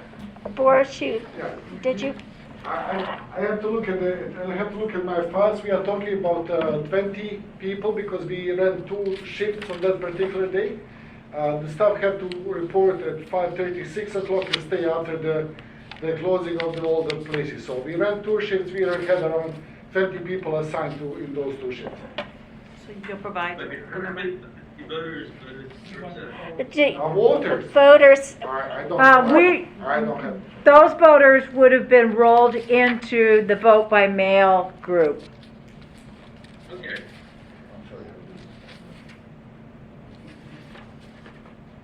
anything else? I think David had a question. I don't see it. I have a few. Okay. Thank you, Chris. First of all, I agree with Alan that it was an excellent presentation and also a lot of excellent work that got done. And I particularly want to recognize all the work that went into essentially establishing our own mail system with the drop boxes across the county and then collecting them, which I know was very complicated. If I could start there with the drop boxes. Yes. Do we own the small drop boxes, and do we own the large drop boxes? And if so, what happens to them now? Like, where are they kept? We own actually 4 drop boxes, David. One is permanently anchored out front of the building and is open during the election season. The 3 small pedestal drop boxes in the center of the slide that's on the screen, we own 3 of those. And then, of course, we own The one at Leisure World? the one that you see, the yellow. Yes, that's the one at Leisure World. That's the one that was installed. I'm not talking about the yellow one. The yellow one is the secured bag, and we'll get to that. Okay. The one to the right of the yellow one. We own that. That's what you mean by the pedestal drop box? Correct. And we own 3. Okay. And then the large drop boxes that you ask about, they are owned by the state, and they are loaned out to us according to the number that is requested by the board. And they're warehoused with the state. They are warehoused right now at the state warehouse. Okay, so the state owns them, and if we wanted to, for example, if the board wanted to say that we didn't want to use secured bags in the next election, and we wanted to use the small drop boxes in the places that had the fewest ballots, and then large drop boxes everywhere else, what would we have to do in order to accomplish that? Well, David, the pedestal drop boxes were purchased by Montgomery County and are 100% owned. The state selected the large drop box, and if we wanted greater than, I think we were assigned 47 of those, we would have to ask well, first of all, we would ask if anybody, other county did not want to deploy their full allotment, and see if we could get those transferred to us. And then if that would not occur, then we would ask the state to proceed to purchase additional drop boxes. I believe some of these drop boxes used COVID CARES funding. Kara, Kara, are you still on this call? Yes. Kara, was COVID funding used to pay for some of these drop boxes? I believe they were, but it requires a special contract and an exemption to buy more of those. Okay. And, okay, It so, would be that easy. You mean a So- contract exception because it's a sole source, or? Yes. Okay. it was a sole source, it's a special design, ours is bilingual, and that was the issue. And ours was, when I saw what was happening in March, I tried to get my hands on several of these smaller pedestal drop boxes to possibly distribute around the county. But the state was faster than my manufacturer, the manufacturer we selected. Okay, and do I recall correctly, one of the pedestals was at Leisure World, one of them was at the Executive Office Building, and then moved to Scotland? Correct. And I Correct. don't remember where the third one was. Tacoma Park. So the three were out and about, and you're correct. The third one wound up at Scotland in the third phase. Right, and then if we were to have drop boxes in another election, presumably we wouldn't be doing quite the phasing because we wouldn't be acquiring them in real time. Many of them are already acquired, or could be. They are acquired, they're sitting in the state warehouse. Yes, you are correct. We were waiting for the manufacturer to complete the manufacturing and then deploying them out to the state of Maryland. So they're all in the state right now. So they could all, if the state chose to drop the drop boxes, install the drop boxes 30 days out, then we would have to plan for the installation of however many drop boxes the state and the local board would decide to utilize. David, if I could add to that, being that there are numerous counties and a limited amount of delivery services, we might not be able to put all boxes out on the same day. As we mentioned, we spent 10 days delivering our supplies and our equipment out. it probably would take more than one day to get all, if we still went with the 52 boxes, it would take more than one day to have them all installed. Okay, but we wouldn't be doing them. In phases, more than likely not. Correct. Right, I mean, we could probably do them in, if it takes us 3 days, we would do them in three successive days, not weeks apart. That would be my anticipation, yes. Do we have data on how many ballots were received in the executive office building with the smaller drop box compared to the larger drop box, or, in terms of whether that made a difference? We could determine that. David, I don't have that at hand right now, but we could go back and look at our integrity reports and determine that. I don't think, though, that we're going to see a difference, but I'll check into that for you. Well, no, you don't, at the moment.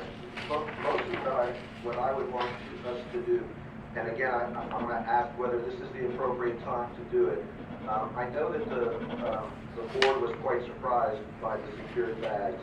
I personally would rather use the pedestal boxes in those locations where we were indoors with secured bags. And I can understand that if we have some locations where we don't have that many ballots, that we might use more pedestal boxes if we could get them. But I think that our standard should be the larger drop boxes. And in particular, I mentioned Leisure World because Leisure World actually had quite a few ballots compared to other places. There were many places that had much fewer ballots that had larger drop boxes than Leisure World.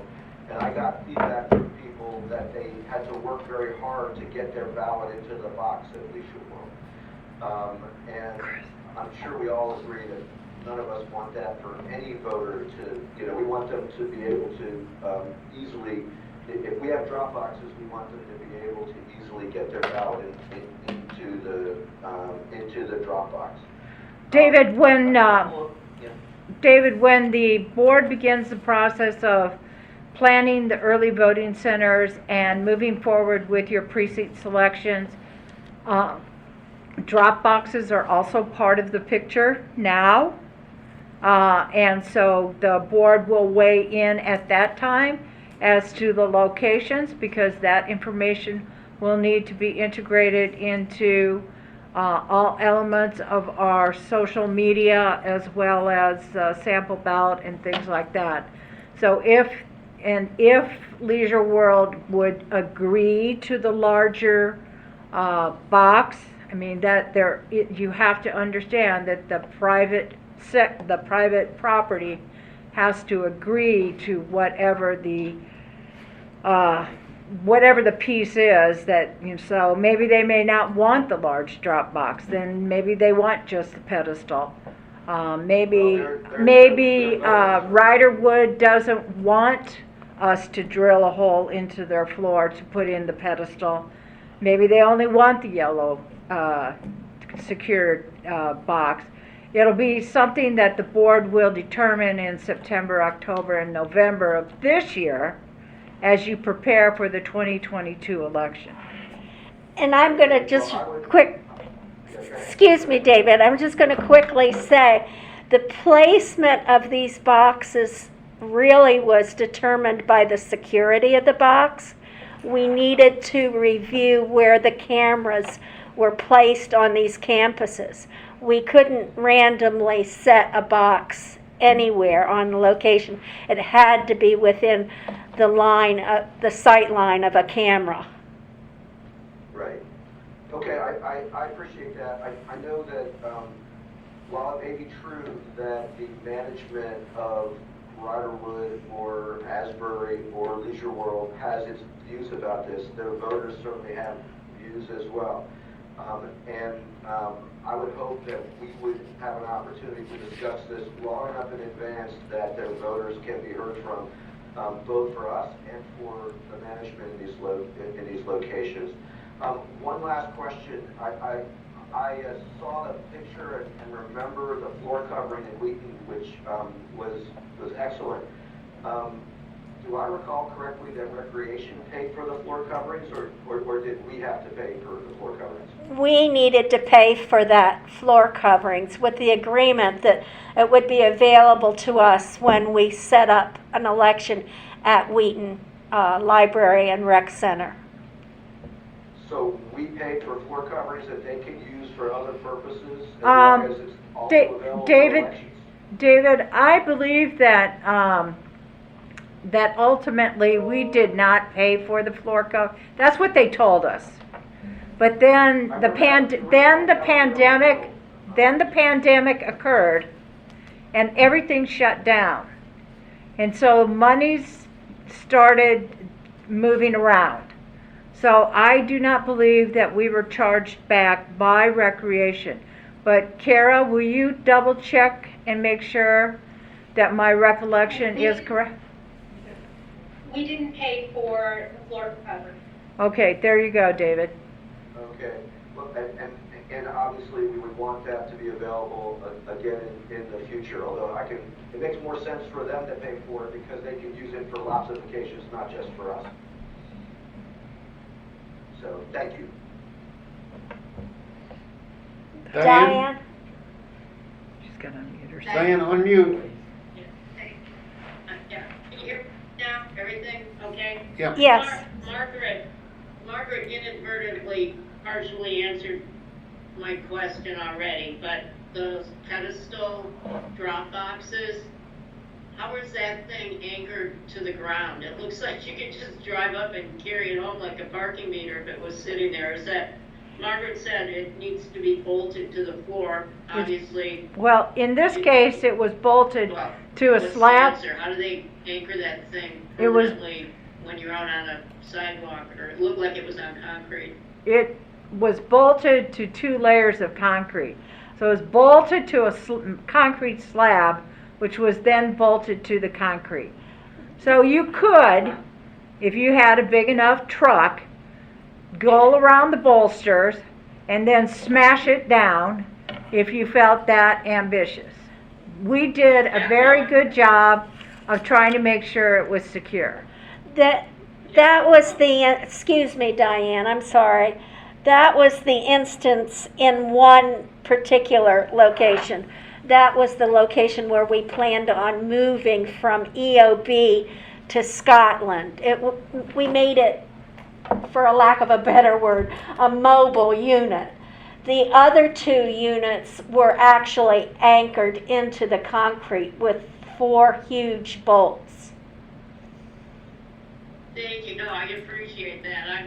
That's remarkable and well done on everything. Thank you. New business. Nobody else has any comments? Well, thank you again. Great job. Thank you. Thank you, Chris. Okay, new business. I didn't have any new business, but David said you had something? New business? Just unmute. David? Yes, I do. Give me a moment just to find my notes on it, and I will, I do have new business. So, I looked at the website this morning. It's a little different now than it was this morning. But when I looked this morning, there was no reference to our board meeting today. There is now. In order to find the materials for the meeting, you had to go into the board section, the board meeting section, today's date, in order to find it. I also noticed that the County Board of Elections calendar says nothing about our meetings, nothing about the 2022 election. It only includes 6 holidays: Memorial Day, Independence Day, Labor Day, Veterans Day, Thanksgiving, and Christmas. And it also includes a lot of information about the last election. And I guess what I wanted to do under new business was to ask that the website be updated to start focusing on the next election. including the dates for voter registration, early voting, and election days, and candidate filing, and, I would still leave the information about the 2020 election results, but some of the other information our canvas meeting dates, for example, is out of date. And I'd also like to ask it as a matter of policy that our board meetings be featured and linked on the front page of the website before every meeting, a week before every meeting, basically as soon as we have an agenda available, and that we link people directly to our board materials. So I guess my vote is that those changes be made and completed by the time of our next meeting, which is 3 weeks from today. Janet? Janet, yeah, can you speak to this? Yeah, Janet's going to reply. We are currently working with DTS to redo the website, but a lot of my resources has been pulled to COVID, so I can only get it done when they are available. So we are planning, and they're doing the work behind the scenes. You just can't see it yet, because we have to bring it all out at one time. This is the information on 2022? Yes, Oh. yes. So we have been working on it, yes. I'm sorry, my question, Janet, is what you're working on, does it include all the things that I discussed? Yes, and I'm actually asking staff to review all of their sections, because I don't write it, I just post it. So I'm asking them to review their sections and give me updates, so when we go live, we have everything updated. Can we have a regular report every meeting as to the status of that? Because we get a lot of commentary about the website, as you might imagine. And when our stuff there is old, it looks like we're not working, which I know is exactly the opposite of what's true. I know that we're working very hard on lots of things, but I think it would be helpful to us to know what is happening with the website. I'm particularly, I think this is the smallest suggestion that I made, but I think it's particularly important that our board meetings be noticed better than they are. We have a very limited number of people who are attending because there's a very limited number of people who know we're meeting. And I think that we are likely to be, we'd like to be faced with being told to provide information, being required to do so if we aren't doing it on our own. And I think, I know we have no intention of excluding people or not letting people know what we're doing. I just think we just have to get the word out. Okay. Thank you. Okay. Is there any other new business? Okay. Action items? All the action items that were requested were fulfilled. So those were, the list of drop boxes and how many pieces that was sent out. Boris sent out on the 27th, days that we met on Canvas and what days were web delivery. Then on the 26th, he sent and answered the question of party breakdown, affiliation changes, web delivery ballots, and The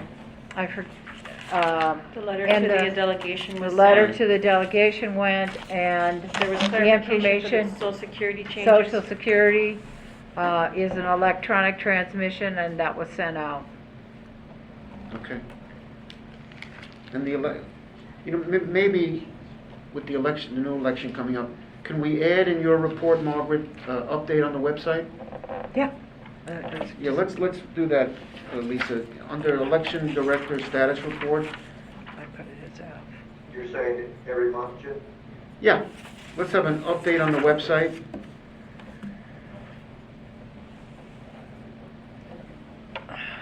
Now, the action items from today, we're going to add the update on the website. Website. Kevin was gonna give us the information about the PIA request. Kevin. Correct. Correct. Well, I thought he was gonna report next month on an update. Kevin Update is. at next meeting. Yes. Right. Okay. Okay. Approval of minutes. Okay. We're going to go to approval of minutes. Lisa, I'm going to turn this over. I'm sorry? Mr. President, it's not here. Yes. I move to accept the following minutes as amended. July 20, September 21, October 2nd, October 6th, October 19th, November 3rd, November 13th. Nahid, No. I'm sorry to interrupt Yes. you, but there's only 3 sets of minutes that were presented and circulated through the board with the last, I believe, Friday amendments and any changes were provided for September 21st, 2020, October 2nd, 2020, and November 3rd, 2020. Lisa, I also, provided amendments to those yesterday as well. Okay, my apologies, I wasn't looking at the date, but I know that there was edits that were July circulated. 20th isn't done? No.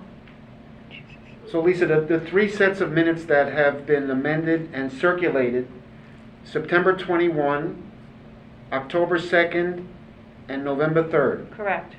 The rest are not ready for... The rest are not ready, but I do plan on having those to the board Friday because they are just waiting for review before I can Okay. circulate them to the board. Was that amended or not yet? Yes, the ones we're talking about today, September 21st, October 2nd.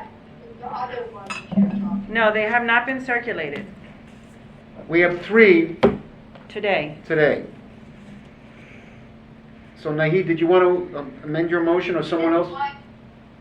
Then why in our agenda we talk about approval of the minutes? But they are pending. It's not to be approved.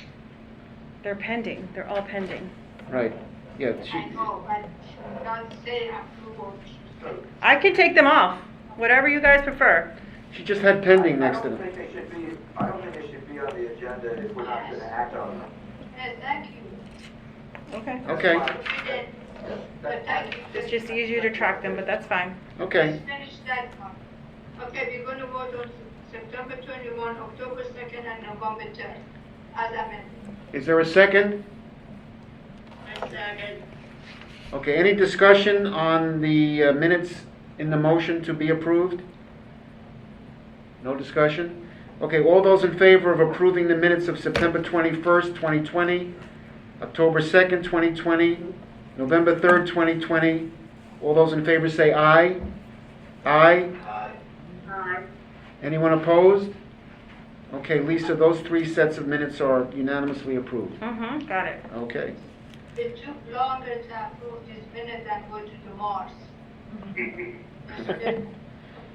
Okay, we're gonna get there. And I just want to say, I appreciate, being not to be concerned, but I appreciate seeing just one short little list of what's left to be done in it. Okay, so I think we're finished with our business. We are our next meeting is March 15th, 2021 at 2:30 p.m. Does anyone have any closing remarks or anything to raise? Otherwise, do we have a motion to adjourn? I move. Is there a second? Second. Okay, all those in favor of adjournment say aye. Aye. No one opposed? Aye. All right, everybody, be safe, and we'll see you March 15th, 2021.